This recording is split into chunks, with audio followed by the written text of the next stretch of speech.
प्यारे साथियों नमस्कार। स्वागत है आप सभी को हमारे इस यूट्यूब चैनल संध्या साइंस क्लासेस पर। कैसे हैं आप लोग? मैं उम्मीद करता हूं आप सभी मस्त और स्वस्थ होंगे और अपने पढ़ाई पर ध्यान दे रहे होंगे। तो आइए आज की इस वीडियो में हम लोग क्लास 12th का बायोलॉजी का 10वां नंबर चैप्टर, जिस चैप्टर का नाम है मानव कल्याण में सूक्ष्म जीव, ठीक है, इसका ऑब्जेक्टिव क्वेश्चन करेंगे। बायोलॉजी का 1 से लेकर के 9वां चैप्टर तक का ऑब्जेक्टिव प्रश्न कंप्लीट करा दिया गया है, उसे आप देख लीजिएगा। सभी विषय का प्ले लिस्ट बना दिया गया है, जिसका लिंक वीडियो का डिस्क्रिप्शन में दे दिया गया है, ठीक है। तो आज हम लोग चैप्टर नंबर 10वां पर आ गए हैं, जिस चैप्टर का नाम है मानव कल्याण में सूक्ष्म जीव। इसका ऑब्जेक्टिव क्वेश्चन करेंगे 2024 एग्ज़ाम के लिए, ठीक है। अगर आप भी इंटरमीडिएट का एग्ज़ाम यानी 12th का एग्ज़ाम 2024 में देने वाले हैं, आपको लिए वीडियो काफ़ी इम्पोर्टेंट है, देखना बहुत ज़रूरी है। तो आइए प्रश्न की ओर बढ़ते हैं, ठीक है। तो पहला नंबर प्रश्न है, रक्त में प्रतिरक्षी किनके द्वारा स्रावित होते हैं, ठीक है। रक्त में प्रतिरक्षी किनके द्वारा स्रावित होते हैं। ये प्रश्न 2023 में पूछा गया था फर्स्ट सिटिंग में, ठीक है। तो इसका राइट आंसर हो जाएगा ऑप्शन सी, लिम्फोसाइटस द्वारा, ठीक है। किसके द्वारा? तो लिम्फोसाइटस। रक्त में प्रतिरक्षी किनके द्वारा स्रावित होते हैं तो लिम्फोसाइटस द्वारा होते हैं स्रावित, ठीक है। अगला यानी दूसरा नंबर प्रश्न इस चैप्टर का, ग्लूकोज को एल्कोहल में बदलने वाला एंजाइम है, ठीक है। ग्लूकोज को एल्कोहल में बदलने वाला एंजाइम कौन सा है? ये प्रश्न भी 2023 एग्जाम में पूछा गया है फर्स्ट सिटिंग में, ठीक है। तो काफ़ी इंपॉर्टेंट प्रश्न है। तो दूसरा नंबर प्रश्न का राइट आंसर ऑप्शन सी हो जाएगा, जाइमेज। क्या हो जाएगा? जाइमेज। ग्लूकोज को एल्कोहल में बदलता है कौन सा एंजाइम? तो जाइमेज बदलता है, ठीक है। अगला यानी तीसरा नंबर प्रश्न की ओर बढ़ते हैं। तो तीसरा नंबर प्रश्न है, एगारोज जेल पर अलग किए गए एनडीए के टुकड़ों को किससे रंगने के बाद देखा जा सकता है, ठीक है। प्रश्न फिर से समझिए, एगारोज जेल पर अलग किए गए एनडीए के टुकड़ों को किससे रंगने के बाद देखा जा सकता है, ठीक है। तो तीसरा नंबर प्रश्न का राइट आंसर ऑप्शन बी हो जाएगा, इडिथियम ब्रोमाइड, ठीक है। ये भी प्रश्न 2023 में पूछा गया है, ठीक है। इडिथियम ब्रोमाइड हो जाएगा।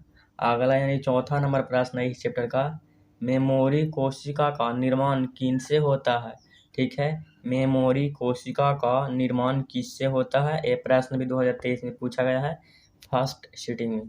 तो चौथा नंबर प्रश्न का राइट आंसर ऑप्शन बी हो जाएगा, लिम्फोसाइटस। किसके द्वारा? तो लिम्फोसाइटस हो जाएगा, ठीक है। अगला यानी 5वां नंबर प्रश्न इस चैप्टर का 5वां नंबर प्रश्न है, केंद्रक प्रतिरूपण तकनीकी की खोज किनके द्वारा की गई थी, ठीक है। केंद्रक प्रतिरूपण तकनीकी की खोज किनके द्वारा की गई थी? ये प्रश्न 2023 में पूछा गया है फर्स्ट सिटिंग में ही। तो 5वां नंबर प्रश्न का राइट आंसर ऑप्शन सी हो जाएगा, ब्रिग्स द्वारा। किसके द्वारा? तो ब्रिग्स द्वारा।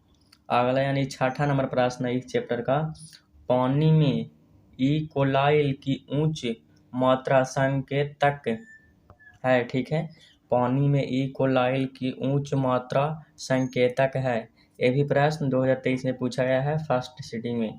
तो 6ठा नंबर प्रश्न का राइट आंसर ऑप्शन ए हो जाएगा, अवांछित मलजल प्रदूषण का। किसका हो जाएगा? तो अवांछित मलजल प्रदूषण का, ठीक है। अगला यानी 7वां नंबर प्रश्न है इस चैप्टर का, वैसे जीवाणुओं के समूह जो फफूंदी के तंतुओं से जुड़कर जाल जैसी संरचना बनाते हैं कहलाते हैं, ठीक है। वैसे जीवाणुओं के समूह जो फफूंदी के तंतुओं से जुड़कर जाल जैसी संरचना बनाते हैं कहलाते हैं। ये प्रश्न 2018 में पूछा गया है। तो 7वां नंबर प्रश्न का राइट आंसर ऑप्शन ए हो जाएगा, फ्लॉक्स हो जाएगा। क्या हो जाएगा? फ्लॉक्स। ठीक है। अगला यानी 8वां नंबर प्रश्न है इस चैप्टर का, प्रोबायोटिक्स। प्रोबायोटिक्स क्या है? ठीक है। तो 8वां नंबर प्रश्न का राइट आंसर ऑप्शन सी हो जाएगा, जीवित सूक्ष्मजीवी भोजन संपूरक है। क्या है? तो जीवित सूक्ष्मजीवी भोजन संपूरक है। ठीक है। अगला यानी 9वां नंबर प्रश्न है इस चैप्टर का, पेनिसिलिन किससे प्राप्त होती है? ठीक है। पेनिसिलिन किससे प्राप्त होती है? ठीक है। तो 9वां नंबर प्रश्न का राइट आंसर ऑप्शन बी हो जाएगा, पेनिसिलियम नोटेरम से। ठीक है।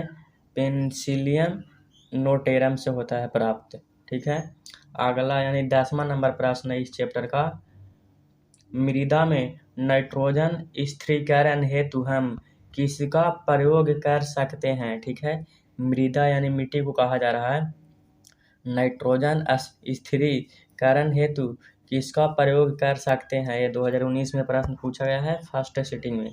तो 10वां नंबर प्रश्न का राइट आंसर ऑप्शन ए हो जाएगा, नील हरित बैक्टीरिया का। किसका?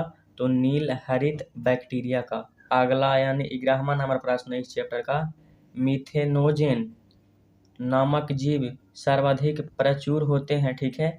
मीथेनोजेन नामक जीव सर्वाधिक प्रचुर होते हैं। तो 11वां नंबर प्रश्न का राइट आंसर ऑप्शन ए हो जाएगा, पशुओं के बाड़े में। ठीक है। पशुओं के बाड़े में होते हैं। ठीक है, प्रचुर मात्रा में। अगला यानी 12 नंबर प्रश्न है इस चैप्टर का, ईस्ट किसका प्रमुख स्रोत है? ठीक है।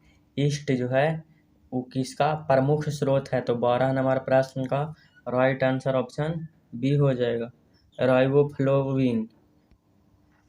ठीक है। राइबोफ्लोविन का ईस्ट प्रमुख स्रोत है। ठीक है।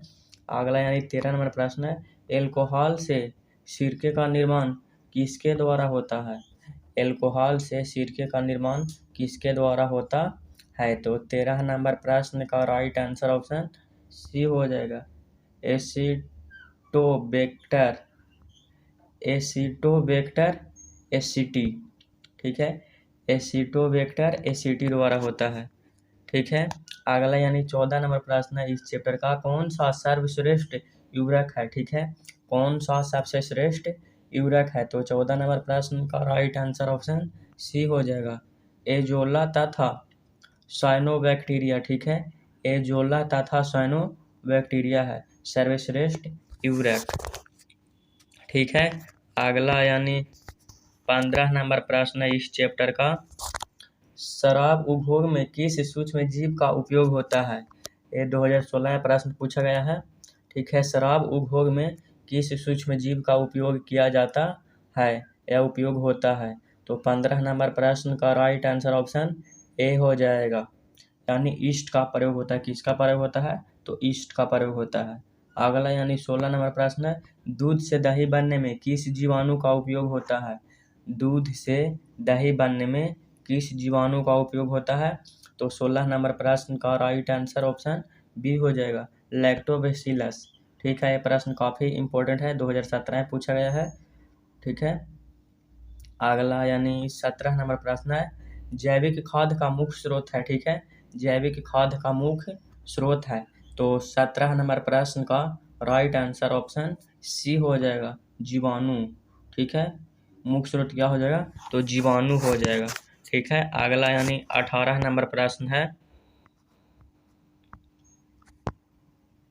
अगला यानी 18 नंबर प्रश्न है इस चैप्टर का, दलहनी पौधे के जड़ पिंड में कौन जीवाणु पाया जाता है? ठीक है। दलहनी पौधे के जड़ पिंड में कौन जीवाणु पाया जाता है?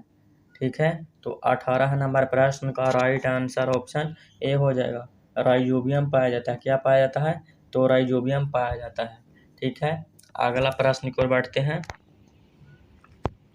तो अगला यानी 19 नंबर प्रश्न है इस चैप्टर का, पाश्चुराइजेशन में गर्म करते हैं, ठीक है। पाश्चुराइजेशन में गर्म करते हैं, क्या गर्म करते हैं? 2015 में प्रश्न पूछा गया है और 2021 में भी काफ़ी इम्पोर्टेंट प्रश्न है। तो 19 नंबर प्रश्न का राइट आंसर ऑप्शन ए हो जाएगा, केवल दूध का, ठीक है, केवल दूध का गर्म करते हैं, ठीक है। अगला यानी 20 नंबर प्रश्न है इस चैप्टर का, टी लिम्फोसाइटस उत्पन्न होता है, ठीक है। टी लिम्फोसाइटस उत्पन्न होता है, इसका राइट आंसर ऑप्शन ए हो जाएगा, अस्थि मज्जा से, ठीक है। कहाँ से? अस्थि मज्जा से होता है। ये प्रश्न 2015 में, 21 में और 2023 में भी पूछा गया है, काफ़ी इम्पोर्टेंट है, ठीक है। अगला यानी 21 नंबर प्रश्न है इस चैप्टर का, विवरी का संबंध किससे है, ठीक है। 21 नंबर प्रश्न कह रहा है विवरी का संबंध किससे है, तो 21 नंबर प्रश्न का राइट आंसर ऑप्शन ए हो जाएगा, सेक्रोमाइसिस से। किससे संबंध है? तो सेक्रोमाइसिस से। अगला यानी 22 नंबर प्रश्न है इस चैप्टर का, स्टाफिलोकोकस का प्रयोग तैयार करने के लिए किया जाता है, तो किसका तैयार करने के लिए किया जाता है? तो 22 नंबर प्रश्न का राइट आंसर ऑप्शन सी हो जाएगा, पनीर तैयार करने के लिए किया जाता है, ठीक है। अगला यानी 23 नंबर प्रश्न है, एंटीबायोटिक शब्द सर्वप्रथम प्रयोग किया, ठीक है। एंटीबायोटिक सर्वप्रथम इस शब्द को प्रयोग कौन किया? 23 नंबर प्रश्न का राइट आंसर ऑप्शन सी हो जाएगा, ठीक है। वॉक्समैन ने कौन किया था सर्वप्रथम एंटीबायोटिक शब्द का प्रयोग? तो वॉक्समैन ने, ठीक है। अगला यानी 24 नंबर प्रश्न है इस चैप्टर का, बी लिम्फोसाइट का निर्माण कहाँ होता है, ठीक है। बी लिम्फोसाइट का निर्माण कहाँ होता है? तो 24 नंबर प्रश्न का राइट आंसर ऑप्शन ए हो जाएगा, अस्थि मज्जा में होता है। कहाँ होता है? तो अस्थि मज्जा में होता है। 25 नंबर प्रश्न कह रहा है, नॉस्टोक में नाइट्रोजिनेज, ठीक है, नाइट्रोजिनेज एंजाइम पाया जाता है, ठीक है। तो 25 नंबर प्रश्न का राइट आंसर ऑप्शन बी हो जाएगा, ठीक है, हिटोरिसिस्ट में। किस में? तो हिटोरिसिस्ट में होता है, ठीक है। अगला यानी 26 नंबर प्रश्न इस चैप्टर का, साइनोबैक्टीरिया का प्रयोग जैव उर्वरक के रूप में किया जाता है, ठीक है। साइनोबैक्टीरिया का उपयोग जैव उर्वरक के रूप में किया जाता है, तो किसमें? तो 26 नंबर प्रश्न का राइट आंसर ऑप्शन सी हो जाए, यानी धान में किया जाता है। किसमें? तो धान में। अगला यानी 27 नंबर प्रश्न इस चैप्टर का, गोबर गैस प्लांट में कौन सा जीवाणु प्रयुक्त होता है, ठीक है। 2020 में प्रश्न पूछा गया है, तो 27 नंबर प्रश्न का राइट आंसर ऑप्शन डी हो जाएगा, मिथोनोजेंस, ठीक है। ऑप्शन डी राइट आंसर हो जाएगा 27 नंबर का। 28 नंबर प्रश्न कह रहा है प्रतिजैविक है, ठीक है। प्रतिजैविक क्या है? तो 28 नंबर प्रश्न का राइट आंसर ऑप्शन ए हो जाएगा, औषधियाँ है। क्या है? तो औषधियाँ है। 29 नंबर प्रश्न कह रहा है इस चैप्टर का, जल में ई कोलाइल की अधिकता किसकी सूचक है, ठीक है। जल में ई कोलाइल की अधिकता किसकी सूचक है? तो 29 नंबर प्रश्न का राइट आंसर ऑप्शन सी हो जाएगा, वाहित मल जल प्रदूषण का, ठीक है, वाहित मल जल प्रदूषण का। अगला यानी 30 नंबर प्रश्न इस चैप्टर का, जैव नियंत्रण में प्रयुक्त होने वाले विषाणु कहलाते हैं, ठीक है। जैव नियंत्रण में प्रयुक्त होने वाले विषाणु क्या कहलाते हैं? तो 30 नंबर प्रश्न का राइट आंसर ऑप्शन ए हो जाएगा, वायरस, ठीक है, बैकुलेवायरस, ठीक है। ऑप्शन ए हो जाएगा राइट आंसर 30 नंबर प्रश्न का। अगला यानी 31 नंबर प्रश्न है इस चैप्टर का, कवक मूल एक सहजीवी संघ है, ठीक है। कवक मूल एक सहजीवी संघ है, 2022 में प्रश्न पूछा गया है। तो 31 नंबर प्रश्न का राइट आंसर ऑप्शन बी हो जाएगा, कवक तथा पौधों की जड़ों के बीच होता है, ठीक है, सहजीवी संघ। अगला यानी 32 नंबर प्रश्न है इस चैप्टर का, स्टोफैटोकस को तैयार किया जाता है, ठीक है। तो 32 नंबर प्रश्न कह रहा है, प्रश्न समझिए, स्टोफैटोकस को तैयार किया जाता है किसके लिए? तो 32 नंबर प्रश्न का राइट आंसर ऑप्शन सी हो जाएगा, पनीर बनाने के लिए, ठीक है, ये प्रश्न रिपीट किया गया है, पीछे ही इसका आंसर बताए थे। ठीक है, अब आप लोग का 10वां नंबर चैप्टर का लास्ट प्रश्न है, यानी 33 नंबर प्रश्न। ठीक है, एजोला का सहजीवी संबंध किसके साथ है? 2022 में प्रश्न पूछा गया है। तो 33 नंबर प्रश्न का राइट आंसर ऑप्शन बी हो जाएगा, एनाबीना। ठीक है, एनाबीना के साथ संबंध होता है। ठीक है, तो इधर थोड़ा सा समझ लीजिए।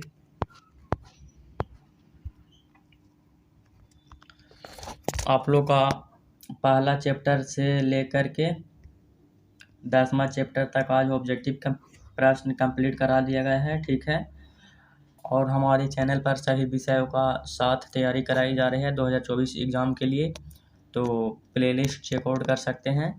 ठीक है, वहाँ सारे विषयों का लिंक दे दिया गया है वीडियो का डिस्क्रिप्शन में, वहाँ से आप सारे विषय को देख सकते हैं। ठीक है, तो वीडियो पसंद आई होगी तो लाइक, हमारे चैनल पर नए होंगे तो सब्सक्राइब। आज तक बस इतना ही, मिलते हैं अगले वीडियो में, तब तक के लिए धन्यवाद, नमस्कार।